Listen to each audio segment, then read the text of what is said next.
Hello students, Odia expert YouTube channel को आपण मानक स्वागत।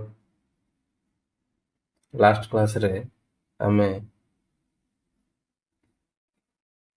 वाक्य वाक्यर वाक्य शब्द एवं हमर पदर प्रकार भेद या उपरे आलोचना करथिले एवं विशेष्य विशेषर श्रेणी विभाग एसब उपरे आलोचना करथिले। तो आज तार पार्ट 2 रे आमे किछि क्वेश्चन तापर बेस करी अछि ताकू डिस्कस करिवा। तबे आसंतु आरंभ करिवा। ताले प्रथम क्वेश्चन होछि प्रातिपदिक काहाकू कहंती। प्रातिपदिक काहाकू कहंती। ताले प्रातिपदिक होछि कोन? शब्द बा मूल शब्द को प्रातिपदिक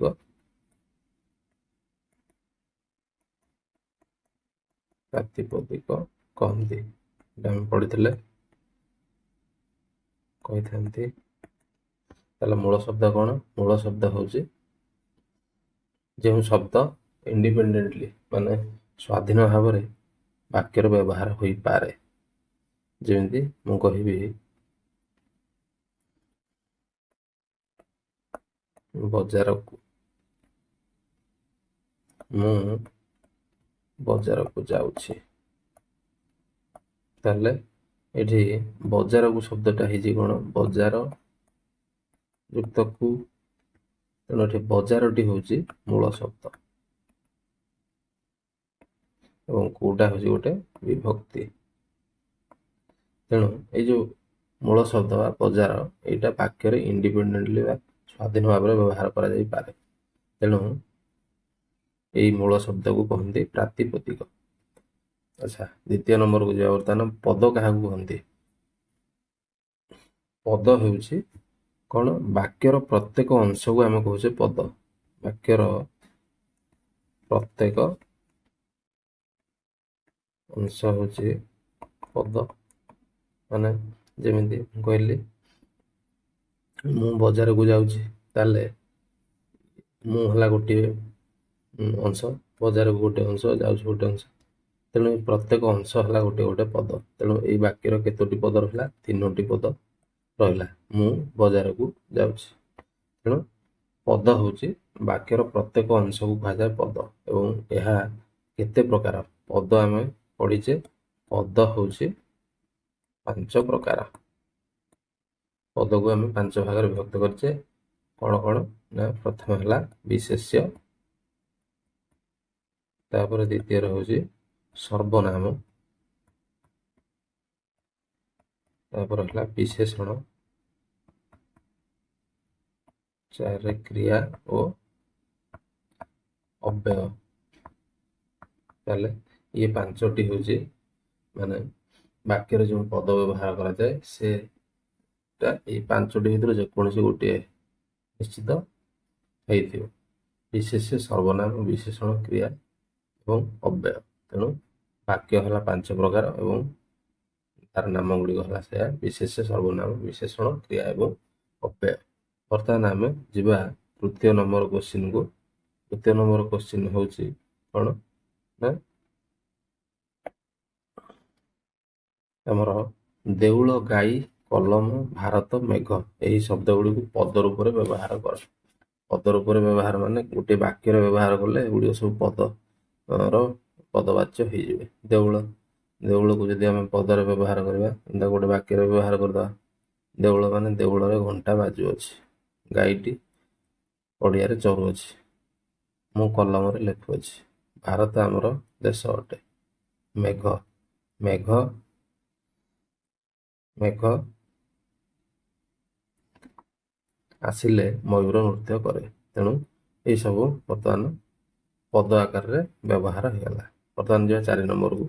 4 नंबर रे कहला विशेष्य पद काहाकू कहंती। विशेष्य, विशेष्य पद कोन ना? नामवाचक शब्द को कहंती विशेष्य। ताहले नामवाचक पद को विशेष्य कहंती। ନାମବାଚକ ଶବ୍ଦ, ନାମବାଚକ ପଦ ମାନେ ବାକ୍ୟରେ ଅନେକ ପଦ ରହିଛି, ତା ଭିତରୁ ଯୋଉ ପଦ ଗୁଡ଼ିକ ସବୁ ନାମକୁ ସୂଚାଉଥାଏ, ଯେମିତି ମୁଁ କହିବି ହରି, ମାଧବ, ହିମାଳୟ, ଗଙ୍ଗା, ଚିଲିକା, ଇଏ ସବୁ କ'ଣ ନା ଗୋଟେ ଗୋଟେ ନାମବାଚକ ପଦ। ତେଣୁ ନାମବାଚକ ପଦ ଯେହେତୁ, ତେଣୁ ନାମବାଚକ ପଦକୁ ଆମେ କହୁଛେ କ'ଣ ନା ବିଶେଷ୍ୟ। ନାମବାଚକ ପଦକୁ କୁହନ୍ତି ବିଶେଷ୍ୟ। ତାହେଲେ ଏହା କେତେ ପ୍ରକାର ଆଉ କ'ଣ କ'ଣ? ତାହେଲେ ବିଶେଷ୍ୟ ହେଉଛି କେତେ ପ୍ରକାର? ବିଶେଷ୍ୟ ହେଉଛି 5 ପ୍ରକାର। 5 ପ୍ରକାର। ତାହେଲେ 5 ପ୍ରକାର କ'ଣ କ'ଣ? ପ୍ରଥମେ ଆସିଗଲା ନା ବ୍ୟକ୍ତି ବା ସଂଜ୍ଞାବାଚକ ବିଶେଷ୍ୟ। ବ୍ୟକ୍ତି ବା ସଂଜ୍ଞାବାଚକ ବିଶେଷ୍ୟ। ଆଚ୍ଛା, 2ରେ ଆସିଲା କ'ଣ ନା ଜାତିବାଚକ ବିଶେଷ୍ୟ।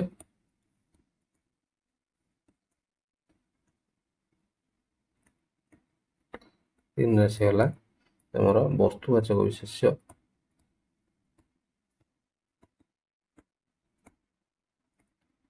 4ରେ ଆସିଗଲା ଗୁଣବାଚକ ବିଶେଷ୍ୟ। 5ରେ ଆସିଗଲା କ୍ରିୟାବାଚକ ବିଶେଷ୍ୟ। ତାହେଲେ ଇଏ ହେଲା ବିଶେଷ୍ୟର ପ୍ରକାର। ବ୍ୟକ୍ତି ବା ସଂଜ୍ଞାବାଚକ ବିଶେଷ୍ୟ, ଜାତିବାଚକ ବିଶେଷ୍ୟ, ବସ୍ତୁବାଚକ ବିଶେଷ୍ୟ, ଗୁଣବାଚକ ବିଶେଷ୍ୟ ଏବଂ କ୍ରିୟାବାଚକ ବିଶେଷ୍ୟ। ତେବେ ଆମେ ଏସବୁକୁ ଆଲୋଚନା କରିଛୁ। ତେଣୁ ବର୍ତ୍ତମାନ ଆମେ ଦେଖିବା 5 ନମ୍ବର କ୍ୱେଶ୍ଚିନ୍କୁ ଦେଖିବା। ନିମ୍ନଲିଖିତ ବାକ୍ୟ ଗୁଡ଼ିକରୁ ବିଶେଷ୍ୟ ପଦ ଗୁଡ଼ିକୁ ଚିହ୍ନାଇ ଇଏ କି ପ୍ରକାର ବିଶେଷ୍ୟ ବୋଲି ଲେଖ। ତାହେଲେ ବର୍ତ୍ତମାନ ଆମେ ବିଶେଷ୍ୟ ଗୁଡ଼ିକୁ ଚିହ୍ନେଇବା ଏବଂ କେଉଁ ପ୍ରକାର ବିଶେଷ୍ୟ ଗୁଡ଼ିକ ସେଗୁଡ଼ିକୁ ମେନସନ୍ କରିବା। ତାହେଲେ ପ୍ରଥମ କ୍ୱେଶ୍ଚିନ୍ ହେଲା ଡକ୍ଟର ରାଧାକୃଷ୍ଣନ ଭାରତର ରାଷ୍ଟ୍ରପତି ଥିଲେ। ତାହେଲେ ବିଶେଷ୍ୟ ପଦ ଏଥିରେ କିଏ ନା ନାମବାଚକ ପଦ ଯିଏ ସବୁ ସିଏ ହେବେ ବିଶେଷ୍ୟ। ନାମବାଚକ କିଏ? ନାମକୁ କିଏ ବୁଝଉଛି? ଡକ୍ଟର ରାଧାକୃଷ୍ଣନ ଗୋଟେ ନାମ, ତାପରେ ଭାରତ ଗୋଟିଏ ନାମ, ଦେଶର ନାମ, ରାଷ୍ଟ୍ରପତି ଗୋଟେ ପଦର ନାମ। ତାହେଲେ ବର୍ତ୍ତମାନ ଏଥିରେ 3ଟି ବିଶେଷ୍ୟ ପଦ ଅଛି। ତାହେଲେ କିଏ କୋଉ ଶ୍ରେଣୀର ନା ଡକ୍ଟର ରାଧାକୃଷ୍ଣନଟା କୋଉ ପ୍ରକାର ବିଶେଷ୍ୟ? ଡକ୍ଟର ରାଧାକୃଷ୍ଣନ ହେଉଛି ସଂଜ୍ଞା ବା ବ୍ୟକ୍ତିବାଚକ ବିଶେଷ୍ୟ। କାରଣ ଗୋଟେ ପର୍ଟିକୁଲାର ବ୍ୟକ୍ତିର ନାମକୁ ବୁଝଉଛି ଡକ୍ଟର ରାଧାକୃଷ୍ଣନ, ତେଣୁ ଏଇଟା ହେଲା ସଂଜ୍ଞା ବା ବ୍ୟକ୍ତିବାଚକ ବିଶେଷ୍ୟ। ଆଚ୍ଛା, ତାପରେ ଆସିଲା ଭାରତ। ଭାରତ କ'ଣ? ଭାରତ ହେଉଛି ଗୋଟେ ଦେଶର ନାମ, ତେଣୁ ଇଏ ମଧ୍ୟ ନାମ ଯେହେତୁ, ତେଣୁ ଏଇଟା ମଧ୍ୟ ଗୋଟେ ସଂଜ୍ଞା ବା ବ୍ୟକ୍ତିବାଚକ ବିଶେଷ୍ୟ। ତାପରେ ଆସିଲା ରାଷ୍ଟ୍ରପତି। ରାଷ୍ଟ୍ରପତି କ'ଣ? ରାଷ୍ଟ୍ରପତି ହେଉଛି ଗୋଟେ ଜାତିବାଚକ ବିଶେଷ୍ୟ। କାରଣ ରାଷ୍ଟ୍ରପତି କହିଲେ କୌଣସି ଗୋଟିଏ ବ୍ୟକ୍ତିକୁ ବୁଝାଉ ନାହିଁ, ଏଇଟା ଗୋଟେ ଜାତିକୁ ବୁଝାଉଛି, ମାନେ ଅନେକ ବ୍ୟକ୍ତିଙ୍କର ସମାହାରକୁ। କାରଣ ଦେଖିବା ରାଷ୍ଟ୍ରପତିରେ ଆମର କିଏ ନା KR ନାରାୟଣନ ବି ଆସିବେ, ପ୍ରତିଭା ପାଟିଲ, ଦ୍ରୌପଦୀ ମୁର୍ମୁ, ଏସବୁ ଯେତେ ବି ରାଷ୍ଟ୍ରପତି ଆସିଛନ୍ତି ସମସ୍ତେ ରାଷ୍ଟ୍ରପତି ଜାତିବାଚକ ଶବ୍ଦର ଅନ୍ତର୍ଭୁକ୍ତ। ଆଉ ଅନ୍ୟ ଯେକୌଣସି କଣ୍ଟ୍ରି ଯେଉଁଠି ରାଷ୍ଟ୍ରପତି ପଦ ଅଛି ସେଠି ବି ଯେଉଁମାନେ ରାଷ୍ଟ୍ରପତି ହେଇଛନ୍ତି ସେମାନେ ମଧ୍ୟ ରାଷ୍ଟ୍ରପତି ଜାତି ଭିତରେ ଆସିବେ। ତେଣୁ ରାଷ୍ଟ୍ରପତିଟା ଗୋଟେ ହେଉଛି କ'ଣ ନା ଜାତିବାଚକ ବିଶେଷ୍ୟ।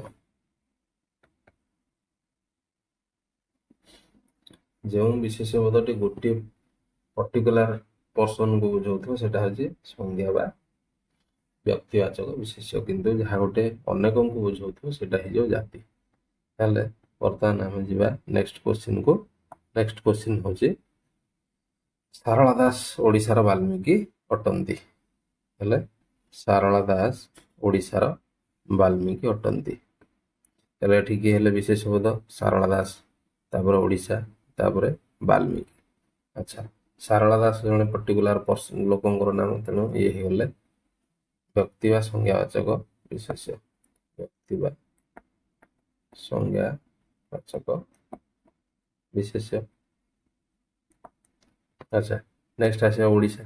ଓଡ଼ିଶା ହେଉଛି ଗୋଟେ ରାଜ୍ୟର ନାମ, ତେଣୁ ରାଜ୍ୟର ନାମ ଯେହେତୁ, ତେଣୁ ଏଇଟା ହେଇଯିବ କ'ଣ, ସେଇ ବ୍ୟକ୍ତି ବା ସଂଜ୍ଞାବାଚକ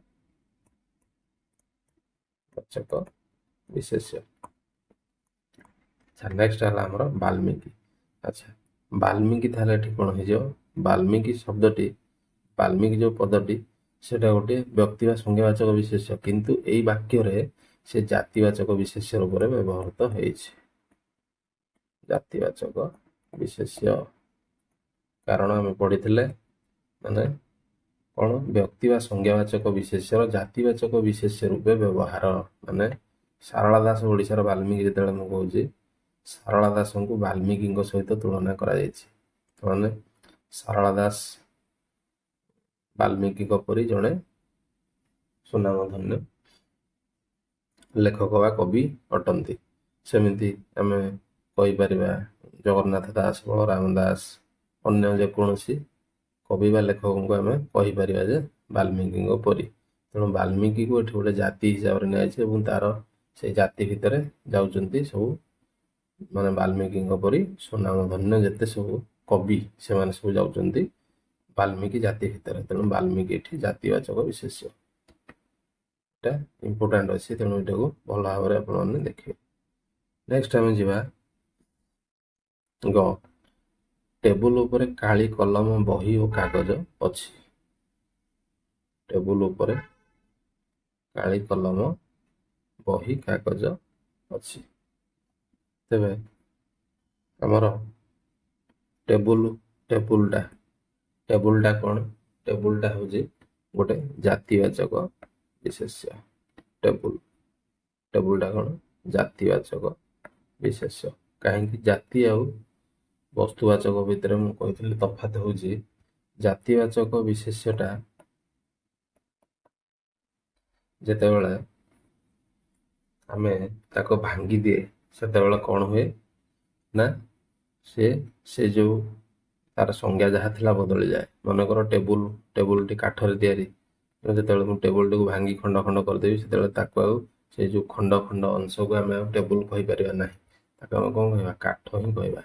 ତେଣୁ ଏଠି ଟେବୁଲର ସଂଜ୍ଞା ବଦଳିଗଲା।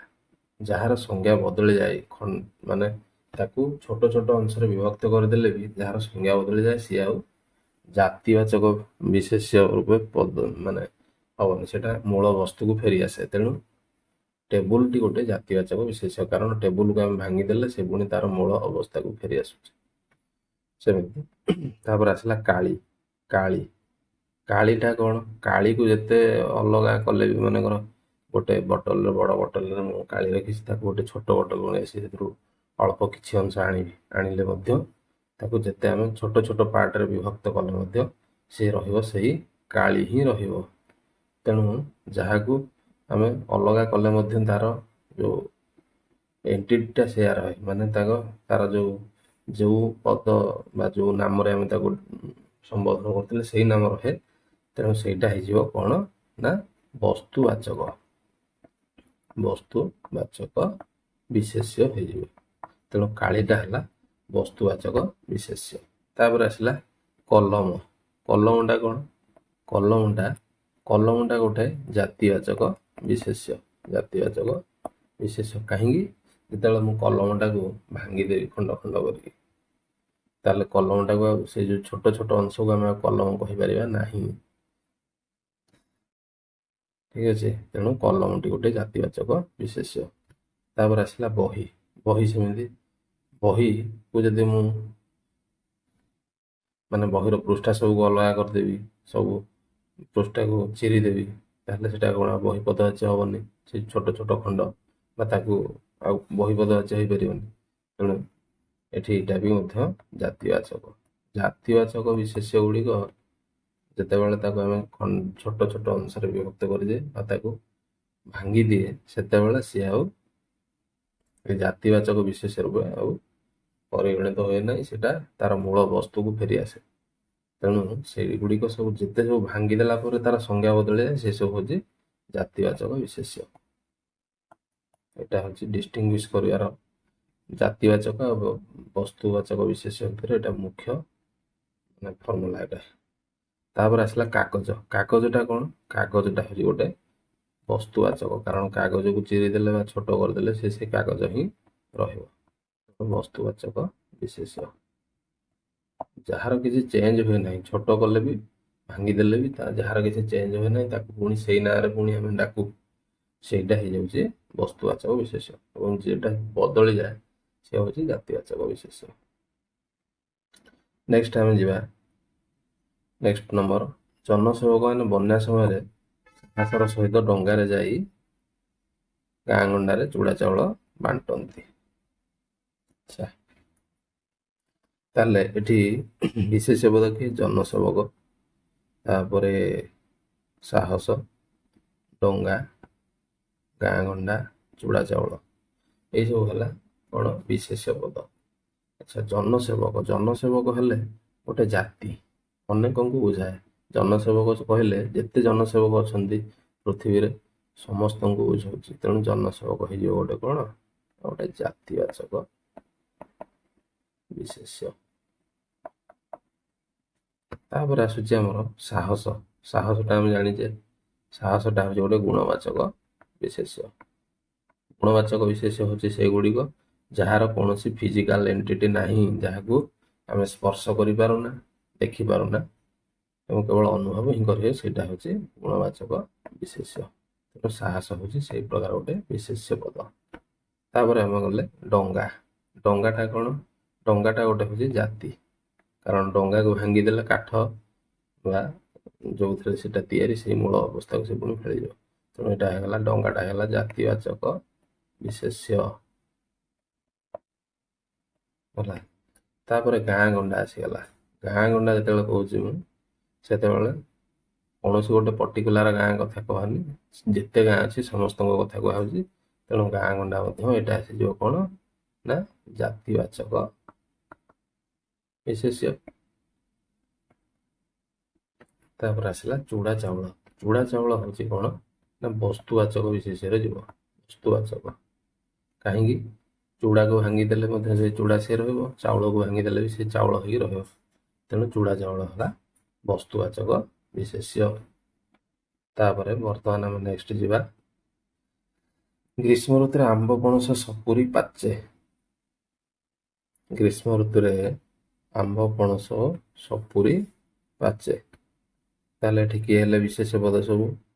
ଗ୍ରୀଷ୍ମ ଋତୁ, ତାପରେ ଆମ୍ବ, ପଣସ, ସପୁରି। ଆଚ୍ଛା,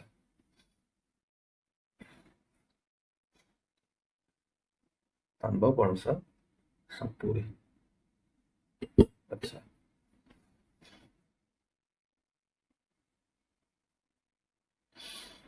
ଆଚ୍ଛା, ବର୍ତ୍ତମାନ ଗ୍ରୀଷ୍ମ ଋତୁ। ଗ୍ରୀଷ୍ମ ଋତୁଟା କ'ଣ? ଗ୍ରୀଷ୍ମ ଋତୁଟା ହେଲା ଗୋଟେ ନାମ ବା ସଂଜ୍ଞାବାଚକ। କାହିଁକି? ଯେତେବେଳେ ମୁଁ ଋତୁ କହିଥାନ୍ତି ସେତେବେଳେ ସେଟା ଗୋଟେ ହେଇଥାନ୍ତା କ'ଣ?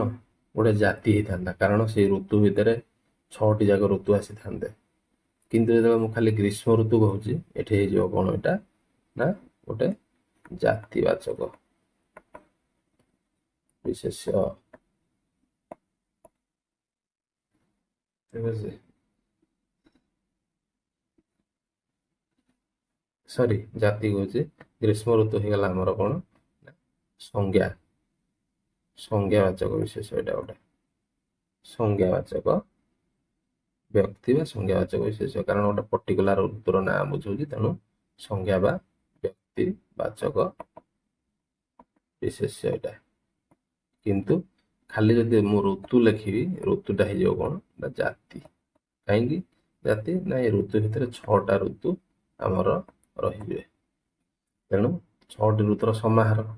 ଜାତିଟା ସବୁବେଳେ ସମାହାରକୁ ବୁଝାଏ। ଆଚ୍ଛା, ତେଣୁ ମୋର ଗ୍ରୀଷ୍ମ ଋତୁଟା ହେଇଗଲା କ'ଣ? ନା ସଂଜ୍ଞା ବା ବ୍ୟକ୍ତିବାଚକ ବିଶେଷ୍ୟ। ଆଉ କେବଳ ଋତୁଟା ଯଦି ହବ ତାହେଲେ ସେଟା ହେଇଯିବ ଜାତିବାଚକ ବିଶେଷ୍ୟ। ନେକ୍ସଟ ଆମେ ଯିବା ଆମ୍ବ। ଆଚ୍ଛା, ଆମ୍ବ, ପଣସ, ସପୁରି, ଏ ତିନୋଟି ଯାକ ଗୋଟିଏ ପ୍ରକାରର। ତେଣୁ ଏ କ'ଣ ହେଇଯିବ? ଆମ୍ବ। ଆଚ୍ଛା, ଆମ୍ବ କହିଲେ ଏଇଟା ଗୋଟେ ଜାତିକୁ ବୁଝଉଛି, କାରଣ ଆମ୍ବର ଅନେକ ପ୍ରକାର ଅଛି। ହୁଁ, ତେଣୁ ଆମ୍ବ କହିଲେ ଗୋଟେ ଜାତି, ଆମ୍ବ ଭିତରେ ସବୁ ଆମ୍ବ ଯାଉଛି। ତେଣୁ ପଣସ ବି ସେଇଭଳିଆ, ସପୁରି ମଧ୍ୟ ସେଇଭଳିଆ। ତେଣୁ ଇଏ ସବୁ ଯିବେ ହେରି କ'ଣ? ଆମ୍ବ, ପଣସ, ସପୁରି ଇଏ ସବୁ ଯିବେ ହେରି ଜାତିବାଚକ ବାଚକ ବିଶେଷ୍ୟରେ ଯିବେ। ଆମ୍ବ, ପଣସ ଆଉ ସପୁରି ସବୁ ଜାତିବାଚକ ବିଶେଷ୍ୟରେ ଯିବେ।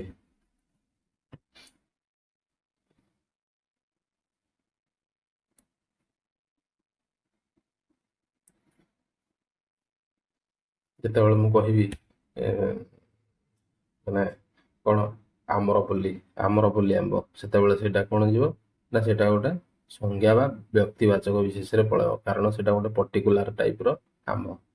ଯେତେବେଳେ ମୁଁ କହିବି କୌଣସି ପ୍ରକାର ଆମ୍ବ କଥା କହିବି, ସେତେବେଳେ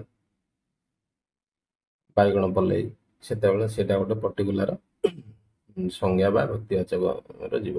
ତେଣୁ ଆମ୍ବ, ପଣସ, ସପୁରି ଏସବୁ ଯିବ କୋଉଥିରେ ନା ଜାତିବାଚକ ବିଶେଷରେ ଯିବ। ନେକ୍ସଟ ଆମେ ଯିବା ଚ ନମ୍ବରକୁ। ଚ ନମ୍ବର ହଉଛି କହୁଛି ବିଜନତା କାହିଁ ତୋ ବେଶ ମୋହନ। ବିଜନତା କାହିଁ ତୋ ବେଶ ମୋହନ। ତାହେଲେ ଏଠି ବିଶେଷ୍ୟ କିଏ? ବିଜନତା, ଆଉ ଗୋଟେ ହଉଛି ମୋହନ। ବିଜନତା ଆଉ ମୋହନ। ଆଚ୍ଛା, ବିଜନତା କାହିଁ ତୋ ବେଶ ମୋହନ। ଆଚ୍ଛା, ବିଜନତା ଏଠି କ'ଣ? ବିଜନତା ମାନେ ହଉଛି, ବିଜନତାର ଅର୍ଥ ହଉଛି ବି ଆଉ ଜନତା। ବି ମାନେ ହଉଛି କ'ଣ? ଅଭାବ। ବି ର ଅର୍ଥ ହଉଛି ଅଭାବ, ଆଉ ଜନତା ମାନେ ହଉଛି ଲୋକ, ମାନେ ଲୋକଙ୍କର ଅଭାବ ମାନେ କ'ଣ? ବିଜନତା ମାନେ ଆମେ ଯଦି ଗୋଟେ ପଦରେ କହିବା ନିର୍ଜନତା। ନିର୍ଜନତା, ବିଜନତା ମାନେ ନିର୍ଜନତା। ତେଣୁ ନିର୍ଜନତାଟା ଗୋଟେ କ'ଣ? ଗୋଟେ ଏଟା ଗୁଣବାଚକ ବିଶେଷ୍ୟ। ଗୁଣବାଚକ ବିଶେଷ୍ୟ, କାରଣ ନିର୍ଜନତା ସେ ଜିନିଷଟାକୁ ଆମେ କ'ଣ ଗୋଟେ ଜିନିଷ ଦେଖି ହବ ନା ଛୁଇଁ ହବ ତାକୁ, ସେଟା ଗୋଟେ ଗୋଟେ ଗୋଟେ ଆବଷ୍ଟ୍ରାକ୍ଟ ନାଉନ୍ ଗୋଟେ ଗୁଣ। ତେଣୁ ଗୁଣ ବାଚକ ବିଶେଷ୍ୟ ସେଇଟା ନିର୍ଜନତା, ସେଟାକୁ କେବଳ ଫିଲ୍ କରିହେବ। ନିର୍ଜନତା କହିଲେ କେବଳ ଆମେ ବୁଝିବାନି ଯେ ମାନେ ଫିଜିକାଲ ହିସାବରେ ନୁହଁ, ନିର୍ଜନତାଟା ଗୋଟେ କ'ଣ ଗୁଣବାଚକ ବିଶେଷ୍ୟ ଯିବ। ବିଜନତା, ବିଜନତା କାହିଁ ତୋ ବେଶ ମୋହନ। ଆଚ୍ଛା, ମୋହନ, ମୋହନର ଅର୍ଥ କ'ଣ? ଯଦି ମୋହନ ଗୋଟେ ଲୋକର ନାଁ ହେଇଯିବ, ତାହେଲେ ସେଟା ହେଇଯିବ କ'ଣ? ସଂଜ୍ଞା ବା ବ୍ୟକ୍ତିବାଚକ ବିଶେଷ୍ୟ ହେଇଯିବ। କିନ୍ତୁ ଏଠି କ'ଣ କୋଉ ଅର୍ଥରେ ହେଇଛି? ମୋହନ ମାନେ ଯେ ମୋହିତ କରେ। ବିଜନତା କାହିଁ ତୋ ବେଶ ମୋହନ, ଯାହାର ବେଶଟା ମୋହି ନଉଛି ମନକୁ। ମୋହି ନେବାଟା ବି କ'ଣ ଗୋଟେ ଗୁଣବାଚକ ବିଶେଷ୍ୟ। ଏଇଟା ମଧ୍ୟ ଗୁଣବାଚକ ବିଶେଷ୍ୟ। ଏଠି ଯୋଉ ଆମକୁ ଦେଖିବାକୁ ପଡ଼ିବ ଯେ ମାନେ ଶବ୍ଦଟା ବା ପଦଟା କୋଉ ଅର୍ଥରେ ବ୍ୟବହାର ହେଇଛି, ଆମେ ସେଇ ଅନୁସାରେ ନବା। ଯଦି ମୋହନ ଗୋଟେ ବ୍ୟକ୍ତି ଅର୍ଥରେ ବ୍ୟବହାର ହେଇଥିବ, ତାହେଲେ ସେଟା ହେଇଯିବ କ'ଣ? ସଂଜ୍ଞା ବା ବ୍ୟକ୍ତିବାଚକ। ନହେଲେ ଏ ଯଦି ଆମର ଅଲଗା ଅର୍ଥରେ ବ୍ୟବହାର ହେଇଛି ବା କୌଣସି ଗୋଟେ ଗୁଣକୁ ବୁଝାଉଛି, ତାହେଲେ ସେଟା ଗୁଣବାଚକ ବିଶେଷ୍ୟ ହେଇଯିବ। ତାପରେ ଆମେ ଦେଖିବା ଚାଷୀ ଦାଆରେ ଧାନ କାଟୁଛି। ଚାଷୀ ଦାଆରେ ଧାନ କାଟୁଛି, ତାହେଲେ ଏଠି ତିନୋଟି ରହିଲେ ବିଶେଷ୍ୟ ପଦ, ଚାଷୀ, ଦା ଆଉ ଧାନ। ତାହେଲେ ଚାଷୀ ହେଲା କ'ଣ? ଚାଷୀ ହଉଛି ଗୋଟେ ଜାତି, ଏଇଟା ତ ସମସ୍ତେ ଜାଣିପାରିବେ। ଚାଷୀ, ଚଷା ଜାତି ଆମେ କହୁଛେ, ଚାଷୀ ଜାତି। ଏଇଟା ଗଲା ଜାତିବାଚକ ବିଶେଷ୍ୟ। ଆଚ୍ଛା, ଦା, ଦାଟା କ'ଣ? ଦା ଯେହେତୁ ମାନେ ଗୋଟେ ମ୍ୟାଟେରିଆଲ ତିଆରି ହେଇଛି, କ'ଣ? ଲୁହାରେ ତିଆରି ହେଇଛି ଦା। ତେଣୁ ଯେତେବେଳେ ଆମେ ସେଟାକୁ ଭାଙ୍ଗିଦବା, ସେଟା ଆଉ ଦା ପଦବାଚ୍ୟ ହବନି। ତେଣୁ ଯୋଉ ଜିନିଷକୁ ଭାଙ୍ଗିଦେଲେ ସେ ଆଉ ମୂଳ ଜିନିଷର ପଦବାଚ୍ୟ ହୁଏନି, ସେଇଟା ହେଇଯିବ କ'ଣ? ସେଇଟା ହେଇଯିବ ଗୋଟେ ଜାତିବାଚକ ବିଶେଷ୍ୟ। ତାପରେ ଧାନ, ଧାନ ତ ଆମେ ପଢିଛେ ଧାନଟା ଗୋଟେ ବସ୍ତୁବାଚକ। କାରଣ ଧାନକୁ ଭାଙ୍ଗିଦେଲେ ବି ସେ ହେଇଯିବ, ସେଇ ଧାନ ହିଁ ରହିବ। ବସ୍ତୁବାଚକ ଧାନ, ଚାଉଳ, ଗହମ ଏସବୁ ବସ୍ତୁବାଚକ ବିଶେଷ୍ୟ। ତାହେଲେ ଗଲା। ବର୍ତ୍ତମାନ ଦେଖିବା ଆମେ ନେକ୍ସଟ 6 ନମ୍ବରକୁ ଯିବା।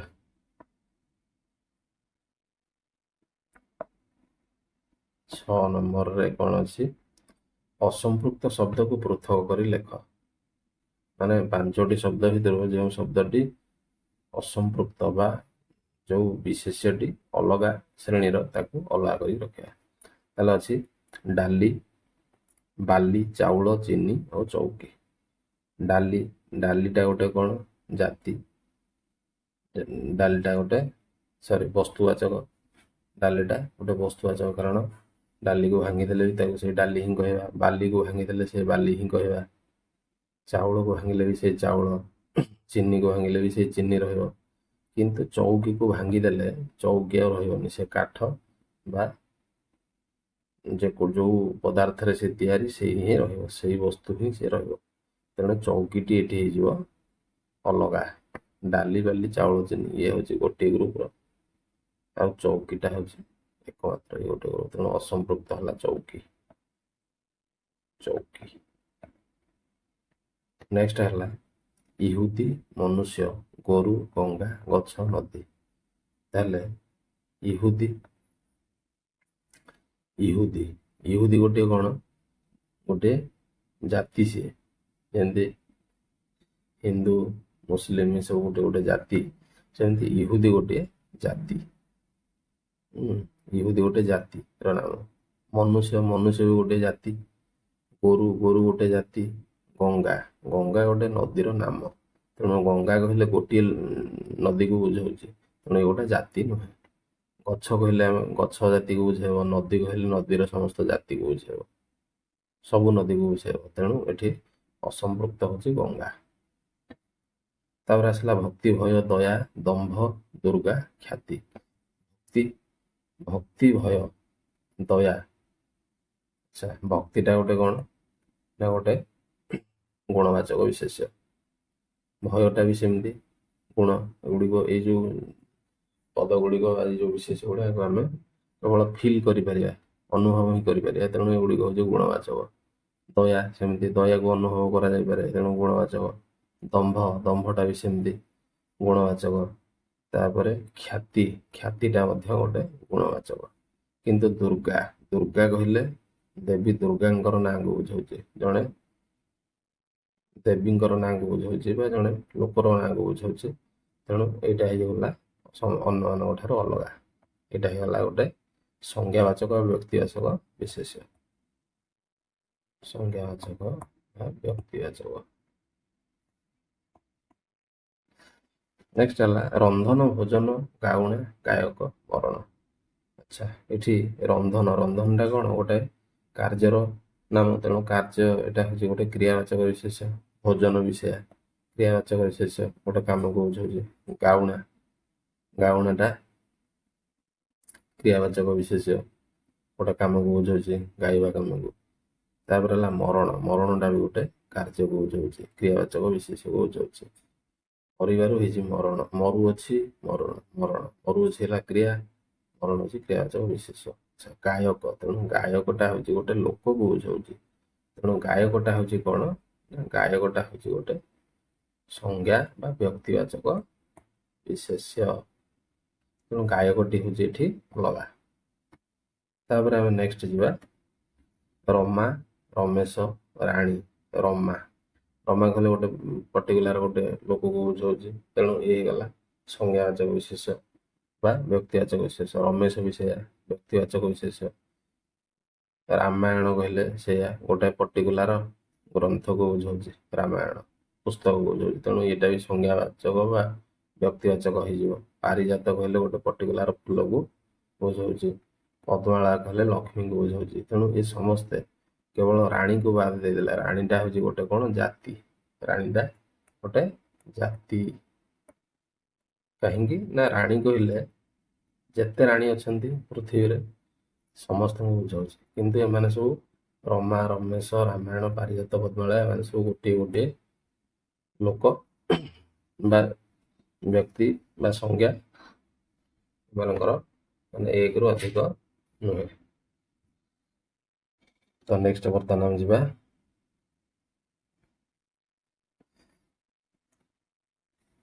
ବ୍ୟକ୍ତିବାଚକ ବିଶେଷ୍ୟ କିପରି ଜାତିବାଚକ ବିଶେଷରେ ପରିଣତ ହୁଏ ଉଦାହରଣ ଦେଇ ବୁଝାଅ। ଆଚ୍ଛା, କଣ ନା ବ୍ୟକ୍ତିବାଚକ ବିଶେଷ୍ୟ ଆମର ଆମେ କହିବା ଦିଲ୍ଲୀପ ତିର୍କି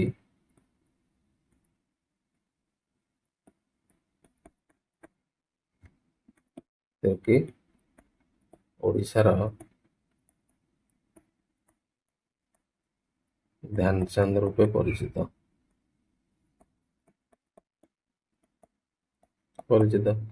ତାହେଲେ ଦିଲ୍ଲୀପ ତିର୍କି ଓଡ଼ିଶାର ଧ୍ୟାନଚାନ୍ଦ ରୂପେ ପରିଚିତ। ଆଚ୍ଛା, ଏଠି ଦିଲ୍ଲୀପ ତିର୍କି ଗୋଟେ ବିଶେଷ୍ୟ ପଦ ଆଉ ଧ୍ୟାନଚାନ୍ଦ ଇଏ ଗୋଟେ ବିଶେଷ୍ୟ ପଦ, ମାନେ ଏଇଟା ଏକ ବ୍ୟକ୍ତିବାଚକ ବା ସଂଜ୍ଞାବାଚକ ବିଶେଷ୍ୟ। କିନ୍ତୁ ଏଠି କଣ ହେଇଛି ନା ଦିଲ୍ଲୀପ ତିର୍କିକୁ ତୁଳନା କରାଯାଇଛି ଧ୍ୟାନଚାନ୍ଦଙ୍କ ସହିତ।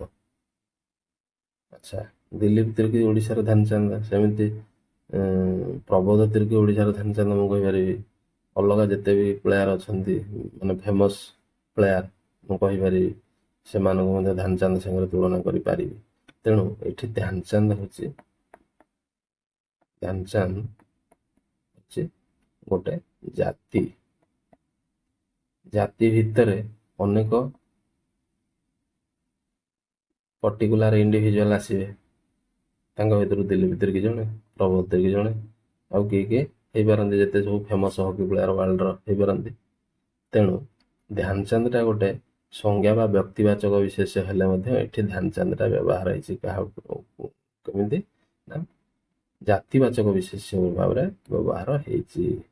ତେଣୁ ଏଇଟା ହେଉଛି ଜାତିବାଚକ ବିଶେଷର ମାନେ ସଂଜ୍ଞାବାଚକର ଜାତିବାଚକ ରୂପରେ, ସଂଜ୍ଞାବାଚକ ବ୍ୟକ୍ତିବାଚକ ବିଶେଷର ଜାତିବାଚକ ବିଶେଷ ରୂପରେ ବ୍ୟବହାର।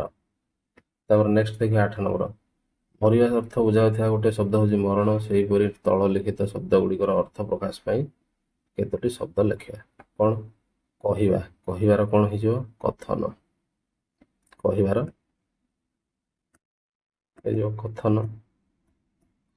ଦେଖିବାର ଦର୍ଶନ, ଶୁଣିବାର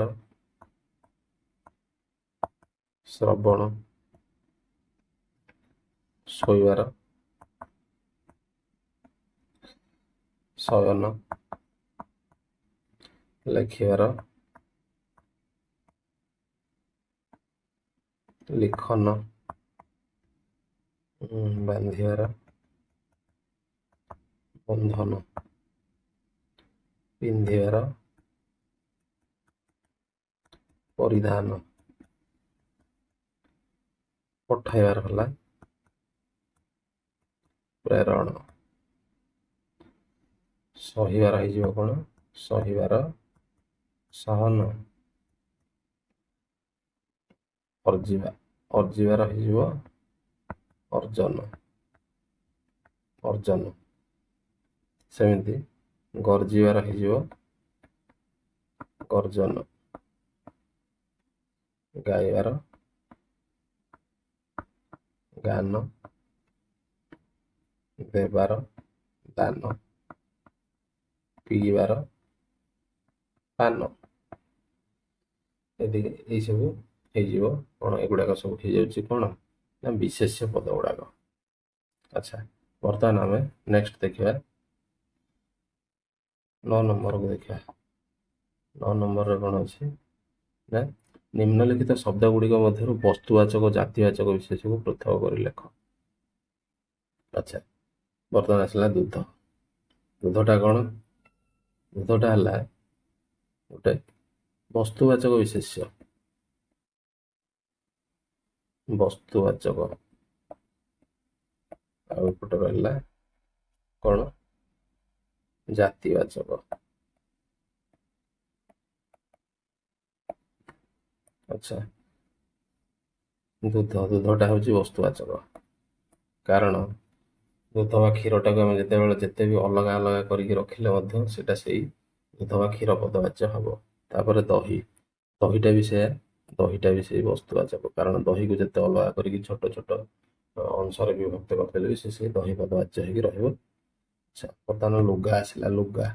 ଲୁଗାଟା କ'ଣ ହବ? ଲୁଗାକୁ ଯଦି ଆମେ ଖଣ୍ଡ ଖଣ୍ଡ କରିଦେବା ତାହେଲେ ସେଟା ଆଉ ଲୁଗା ପଦବାଚ୍ୟ ହେଇକି ରହିବ ନାହିଁ, ତେଣୁ ଲୁଗାଟା ହେଇଯିବ ଜାତିବାଚକ। ନେକ୍ସଟ ଆସିଲା ତୁଳା। ତୁଳାକୁ ଆମେ ଯଦି ସେଥିରୁ ତାକୁ ମାନେ ଛୋଟ ଛୋଟ ଅଂଶରେ ବିଭକ୍ତ କଲା, ମାନେ ଗୋଟେ ବଣ୍ଡଲ ତୁଳା ଅଛି ସେଥିରୁ ଅଳ୍ପ କିଛି ବାହାର କରି ନେଇ ଆସିବା, ତାହେଲେ ତାକୁ ସେଇ ତୁଳା ହିଁ କହିବା, ତେଣୁ ତୁଳାଟା ହେଇଯିବ ବସ୍ତୁବାଚକ। କାତି। କାତି ମାନେ ଯୋଉଟା ଆମେ କହୁଛେ କଟୁରୀ ବା ଗୋଟେ ହାଣିବା ପାଇଁ ବ୍ୟବହାର କରାଯାଏ ଧାରୁଆ ଅସ୍ତ୍ର, ସେଇଟାକୁ କହନ୍ତି କାତି। ନା କାତିଟା କ'ଣ? କାତିଟା ଗୋଟେ ଜାତିବାଚକ, କାରଣ ସେଇଟା ଯଦି ଭାଙ୍ଗିଯାଏ ବା ତାକୁ ଆମେ ତରଳେଇ ଦିଏ, ସେଇଟା କ'ଣ ନା ଆଉ ସେ କାତି ହେଇକି ରହେ ନାହିଁ, ତେଣୁ ତାର ସଂଜ୍ଞା ହେଇଯାଏ ଲୁହା। ତେଣୁ କାତିଟା ହେଇଯିବ ଗୋଟେ ଜାତିବାଚକ ବିଶେଷ୍ୟ। ଆଚ୍ଛା, ଲୁହାଟା ତ ବସ୍ତୁବାଚକ ହବ, କାରଣ ଲୁହା ହିଁ ସବୁବେଳେ ଲୁହା ହେଇକି ରହିବ। ଆଚ୍ଛା, କାକୁଡ଼ିଟାକୁ କାଟିକି ଦେଲେ ବି ସେଇ କାକୁଡ଼ି ହିଁ ତାକୁ କହିବା, ତେଣୁ କାକୁଡ଼ିଟା ମଧ୍ୟ ଗୋଟେ ବସ୍ତୁବାଚକ ରହିବ ବିଶେଷ୍ୟ। ବହିଟା ଜାତିବାଚକରେ ଆସିଯିବ, କାହିଁକି? ବହିଟାକୁ ଯଦି ଆମେ ଖଣ୍ଡ ଖଣ୍ଡ କରିଦେଉଛେ ବା ଚିରି ଦେଉଛେ, ତାର ପୃଷ୍ଠା ଗୁଡ଼ିକୁ ବାହାର କରିଦେଉଛେ, ସେ ଆଉ ବହି ପଦବାଚ୍ୟ ହବନି, ତେଣୁ ବହିଟା ଆସିଯିବ ଜାତିବାଚକ ବିଶେଷ୍ୟରେ। ତାପରେ ଆସିଲା କଲମ। କଲମଟା ବି ଆମେ ପଢ଼ିଥିଲେ, ସେଇଟା ବି ଜାତିବାଚକ ବିଶେଷ୍ୟରେ ଆସିବ, କାରଣ କଲମକୁ ଭାଙ୍ଗିଦେଲେ ସେ ଆଉ କଲମ ହେଇକି ରହିବନି, ସେ ତାର ମୂଳ ବସ୍ତୁକୁ ଫେରି ଆସିବ, ତେଣୁ କଲମଟା ବି ଜାତିବାଚକ ବିଶେଷ୍ୟ। କାଗଜଟା ଗୋଟେ ବସ୍ତୁବାଚକ ବିଶେଷ୍ୟ, କାରଣ କାଗଜକୁ ଯଦି ଆମେ ଯେତେ ଖଣ୍ଡ କଲେ ବି ସେ ସେଇ କାଗଜ ହିଁ ରହିବ, ଛୋଟ ଛୋଟ ଅଂଶରେ ବିଭକ୍ତ କରିଦେଲେ ତାକୁ ଆମେ କାଗଜ ହିଁ କହିବା। ତାପରେ ଆସିଲା ବାଉଁଶକୁ ଭାଙ୍ଗିଦେଲେ, ଗୋଟେ ବାଉଁଶକୁ ଛୋଟ ଖଣ୍ଡ କରିଦେଲେ ବି ତାକୁ ସେ ବାଉଁଶ ହିଁ କହିବା, ତେଣୁ ବାଉଁଶଟା ଗୋଟେ ବସ୍ତୁବାଚକ ବିଶେଷ୍ୟ। ତାପରେ ଆସିଲା ବାଉଁଶରୁ ବାଉଁଶିଆ ତିଆରି। ବାଉଁଶିଆ କ'ଣ ନା ଗୋଟେ ମାନେ ବାଉଁଶ ପାତରେ ଯୋଉ ତିଆରି ହେଇଥାଏ କିଛି ଜିନିଷ ପତ୍ର ରଖିବା ପାଇଁ, ସେଇଟା ବାଉଁଶିଆ। ତେଣୁ ବାଉଁଶିଆକୁ ଯଦି ଭାଙ୍ଗିଦେବା ସେ କ'ଣ ହେଇଯିବ? ବାଉଁଶରେ ପରିଣତ ହେଇଯିବ, ପୁଣି ସେ ବାଉଁଶ ହେଇଯିବ, ତେଣୁ ବାଉଁଶିଆଟା ଗୋଟେ ଜାତିବାଚକ ବିଶେଷ୍ୟ। ତାପରେ ଆସିଲା କରେଇଟା ସେମିତି। କରେଇଟା ଧାତୁରେ ତିଆରି ହେଇପାରେ, କୌଣସି ପ୍ରକାର ଧାତୁରେ, ତେଣୁ କରେଇକୁ ଭାଙ୍ଗିଦେଲେ ତା ମୂଳ ଅବସ୍ଥାକୁ ସେ ଫେରିଆସେ, ମୂଳ ଯୋଉ ମ୍ୟାଟେରିଆଲ ସେଥିରୁ ଫେରିଆସେ, ତେଣୁ ସେ କରେଇଟା ବି ଗୋଟେ ଜାତିବାଚକ ବିଶେଷ୍ୟ। ଆଚ୍ଛା, ନେକ୍ସଟ ହେଉଛି ସିମେଣ୍ଟକୁ ଆମେ ଯେତେ ମାନେ ଛୋଟ ଅଂଶରେ ବିଭକ୍ତ କଲେ ବା ତାକୁ ସେଥିରୁ ଅଳ୍ପ କିଛି ଅଂଶ ନେଲେ ସେ ସେଇ ସିମେଣ୍ଟ ହିଁ ରହିବ, ତାର ଆଉ କୌଣସି ପରିବର୍ତ୍ତନ ହେବ ନାହିଁ, ତେଣୁ ସିମେଣ୍ଟଟା ଯିବ ବସ୍ତୁବାଚକ ବିଶେଷ୍ୟରେ। ତାପରେ ଆସିଲା 10 ନମ୍ବରରେ ଆମର କ'ଣ? 5ଟି ଗୁଣବାଚକ ବିଶେଷ୍ୟ ପଦର ଉଦାହରଣ ଦିଅ। ଗୁଣବାଚକ ବିଶେଷ୍ୟ କ'ଣ ନା ଏମିତି ପଦ ଯୋଉଗୁଡ଼ିକ ଆମେ କ'ଣ ନା ବିଶେଷ୍ୟ ପଦ ଭାବରେ ବ୍ୟବହାର କରୁ, ଯୋଉଗୁଡ଼ିକ କିନ୍ତୁ ତାହାର ଫିଜିକାଲ ଏଣ୍ଟିଟି ନାହିଁ, ସବୁ ମେଣ୍ଟାଲି ଆମେ ତାକୁ ଫିଲ୍ କରିପାରୁ, ଅନୁଭବ କରିପାରୁ କେବଳ, ସେ ହେଉଛି କ'ଣ ଗୁଣବାଚକ। ମାନେ ଦୟା, କ୍ଷମା, ସରଳତା, କ୍ରୋଧ,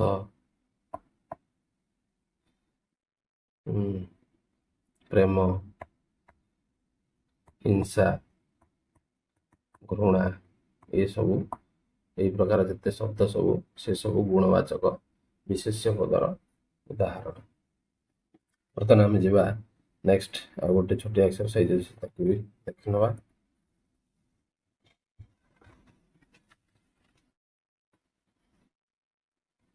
ଏସବୁ ତ ଆମେ ଆଲୋଚନା କରିସାରିଛେ, ବିଶେଷ୍ୟ ପଦ, ବ୍ୟକ୍ତିବାଚକ ବିଶେଷ୍ୟ, ଜାତିବାଚକ ବିଶେଷ୍ୟ। ଆଚ୍ଛା, ଏସବୁ କରିସାରିଛେ। ସାଧ୍ୟକ୍ରିୟା ଆଉ ସିଦ୍ଧକ୍ରିୟା। ସାଧ୍ୟକ୍ରିୟା ଆଉ ସିଦ୍ଧକ୍ରିୟା ତ ଆମେ ଆଗକୁ ପଢିବା କ୍ରିୟା ଚାପ୍ଟରରେ, ତଥାପି ଟିକେ କହିଦେଉଛି। ସାଧ୍ୟକ୍ରିୟା ଆଉ ସିଦ୍ଧକ୍ରିୟା ହେଉଛି କ'ଣ? ସାଧ୍ୟକ୍ରିୟା ହେଉଛି ମାନେ କ୍ରିୟାପଦକୁ ଆମେ କହୁଛେ, କ୍ରିୟାପଦଟା ହେଉଛି ତାକୁ କହନ୍ତି ସାଧ୍ୟକ୍ରିୟା।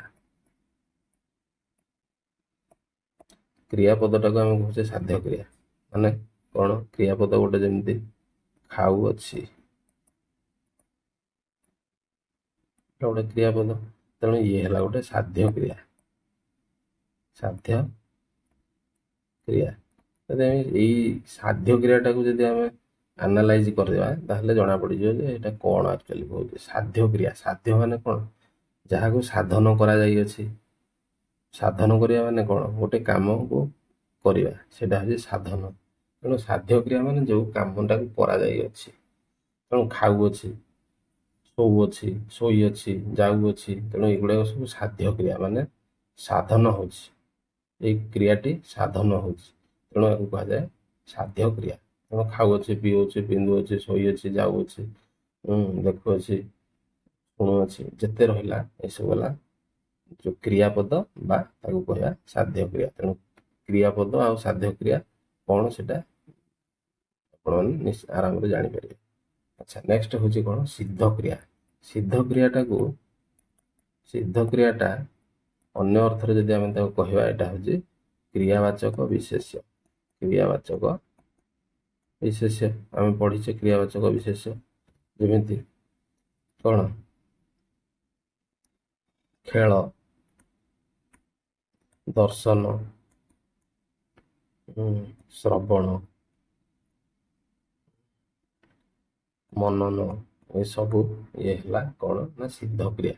କାରଣ କ୍ରିୟାର ସିଦ୍ଧ ରୂପ ମାନେ ଯେଉଁଠି କ୍ରିୟାଟା ସିଦ୍ଧ ରୂପରେ ଅଛି, ମାନେ ଏଠି କ୍ରିୟା ପଦ ହେଇନି, ସେ ସିଦ୍ଧ କ୍ରିୟା ହେଇକି ଅଛି ବା କ୍ରିୟାବାଚକ ବିଶେଷ୍ୟ ହେଇକି ଅଛି। ଖେଳ, ଖେଳିବାରୁ ଖେଳ, ଖେଳର କ୍ରିୟାପଦ ହେଉଛି କ'ଣ? ଖେଳିବା, ଏ ଖେଳିଲା, ଖେଳୁଅଛି, ଏସବୁ। ସେମିତି ଦର୍ଶନରୁ ଦେଖୁଅଛି, ଦେଖିଲା, ଦେଖିବ, ଶ୍ରବଣରୁ ଶୁଣୁଅଛି, ଶ୍ରବଣ କରିବ, ମନନରୁ ଏସବୁ ହେଲା। ତେଣୁ ଏଗୁଡ଼ିକ ହେଉଛି ସବୁ କ'ଣ? ସିଦ୍ଧ କ୍ରିୟା ବା ଆକୁ ମଧ୍ୟ କହିପାରିବା କ୍ରିୟାବାଚକ ବିଶେଷ୍ୟ। ତାହେଲେ ସିଦ୍ଧ କ୍ରିୟା କ'ଣ, କ୍ରିୟାବାଚକ ବିଶେଷ୍ୟ କ'ଣ? କ୍ରିୟାପଦ ଆଉ ସାଧ୍ୟ କ୍ରିୟା। କ୍ରିୟାପଦ ସାଧ୍ୟ କ୍ରିୟା ଗୋଟିଏ ଜିନିଷ, ସିଦ୍ଧ କ୍ରିୟା ଆଉ କ୍ରିୟାବାଚକ ବିଶେଷ୍ୟ ହେଉଛି ଗୋଟିଏ ଜିନିଷ। ନେକ୍ସଟ ଆମେ ଯିବା ବିଶେଷ୍ୟ ପଦ ଗୁଡ଼ିକୁ ଚିହ୍ନାଇ ଦିଅ। ନିମ୍ନଲିଖିତ ପଂକ୍ତି ଗୁଡ଼ିକରୁ ବିଶେଷ୍ୟ ପଦକୁ ଚିହ୍ନାଇ ଦିଅ। ବିଶେଷ୍ୟ ପଦକୁ ଆମେ ବର୍ତ୍ତମାନ ଦେଖିବା।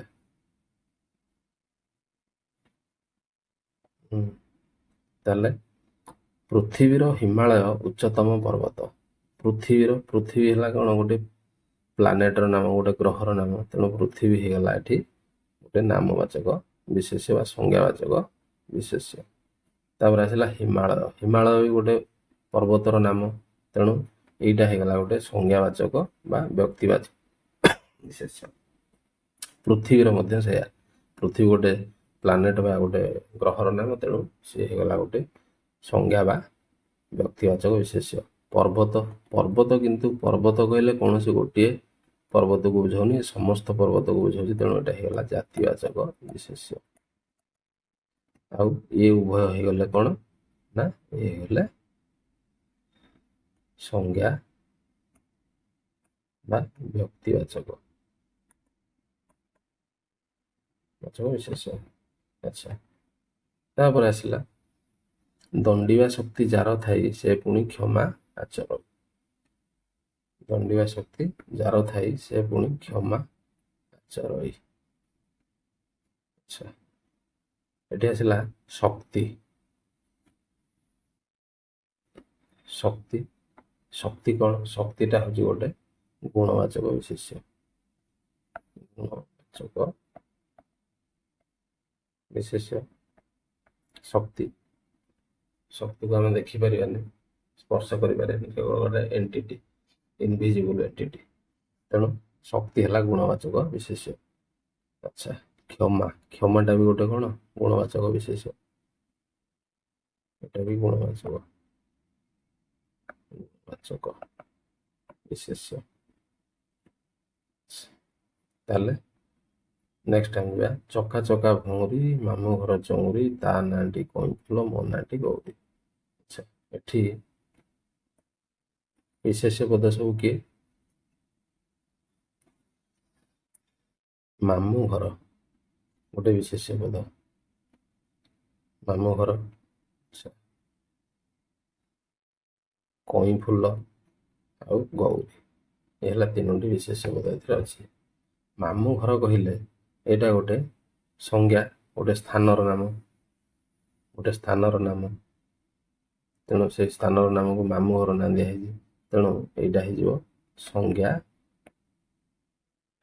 ବା ବ୍ୟକ୍ତିବାଚକ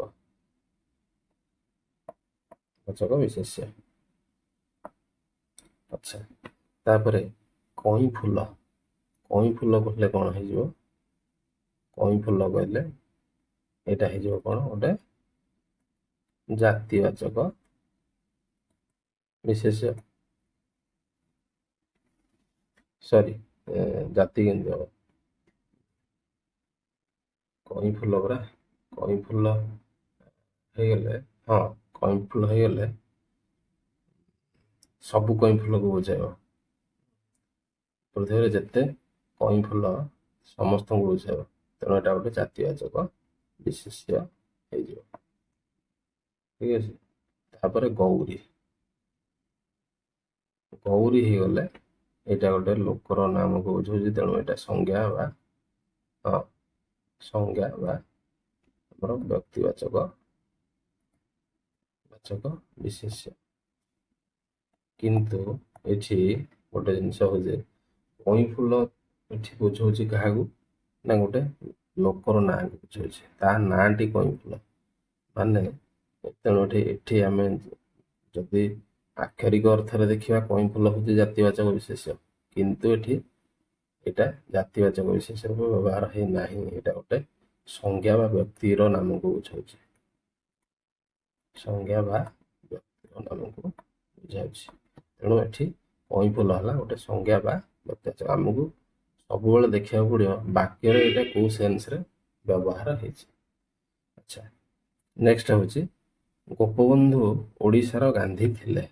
ଗୋପବନ୍ଧୁ ଓଡ଼ିଶାର ଗାନ୍ଧୀ ଥିଲେ। ଏଇଟା ପୁଣି ଆସିଗଲା ଆମର କ'ଣ? ସଂଜ୍ଞା ବା ବ୍ୟକ୍ତିବାଚକ ବିଶେଷ୍ୟର ଜାତିବାଚକ ବିଶେଷ୍ୟ ରୂପେ ବ୍ୟବହାର। ମାନେ କ'ଣ ହେଇଛି?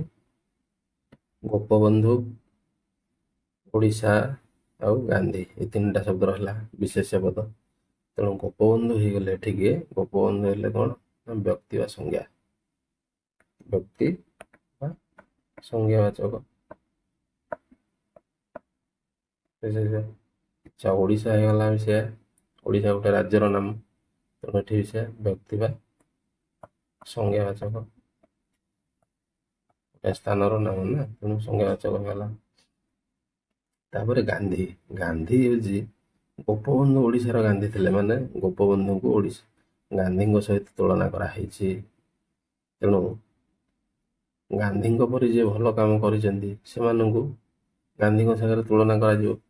ତେଣୁ ଏଠି ଏ ଯେଉଁ ଗାନ୍ଧୀ, ଏଇ ହେଲା ଗୋଟିଏ କ'ଣ? ଜାତି ବା ଗ୍ରୁପ, ଗୋଟେ ଗ୍ରୁପ ଅଫ ପିପୁଲକୁ ଏଠି ଗାନ୍ଧୀ ହିସାବରେ ନିଆହେଇଛି। ତେଣୁ ଏଠି ଗାନ୍ଧୀ ହେଉଛି କ'ଣ? ଗୋଟେ ଜାତିବାଚକ ବିଶେଷ୍ୟ।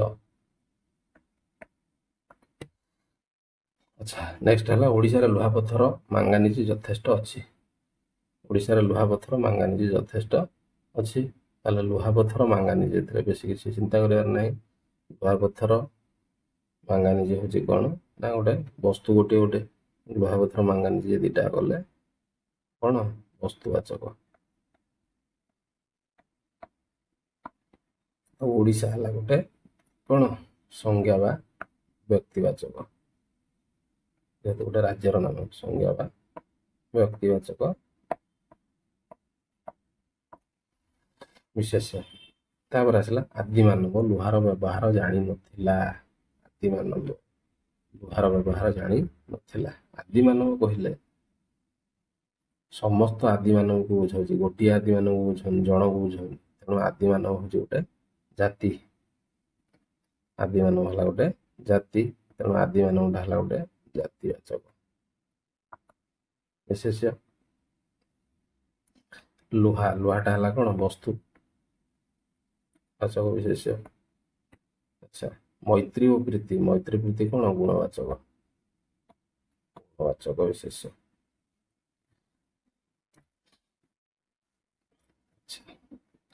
ତାପରେ ବର୍ତ୍ତମାନ 7 ନମ୍ବରକୁ ଯାଅ। ଅସମ୍ପୃକ୍ତ ବିଶେଷ୍ୟ ପଦକୁ ବାଛି ପୃଥକ କର। ଅସମ୍ପୃକ୍ତକୁ ବାଛିବା। ହିମାଳୟ। ହିମାଳୟ ହେଲା ଗୋଟିଏ ପର୍ବତର ନାମ। କପିଳାସ ବି ଗୋଟେ ପର୍ବତର ନାମ। ଗଙ୍ଗା, ଗଙ୍ଗା ଗୋଟିଏ ନଦୀର ନାମ। ମହେନ୍ଦ୍ର, ମହେନ୍ଦ୍ର ହେଲା ଗୋଟିଏ ପର୍ବତର ନାମ। ବିନ୍ଧ୍ୟ ହେଲା ଗୋଟିଏ ପର୍ବତର ନାମ। ତେଣୁ ଇଏ ଚାରୋଟି ହେଲା ପର୍ବତର ନାମ, ଗଙ୍ଗା ହେଲା ଗୋଟେ ନଦୀର ନାମ। ତେଣୁ ଗଙ୍ଗାଟିକୁ ଆମେ ଅଲଗା କରିଦେବା। ଗଙ୍ଗା ଅସମ୍ପୃକ୍ତ ବିଶେଷ୍ୟ ପଦ। ଠିକ ଅଛି। ତାପରେ ହେଲା ଭାରତ, ନାରାୟଣ, କଟକ, ଝରଣା ଆଉ ଢେଙ୍କାନାଳ। ଆଚ୍ଛା।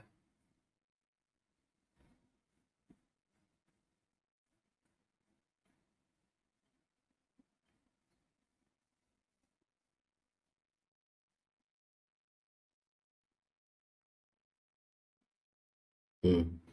ଭାରତ, ନାରାୟଣ, କଟକ, ଝରଣା, ଢେଙ୍କାନାଳ। ଏବେ ଭାରତ ହେଉଛି ଆମ ଦେଶର ନାମ।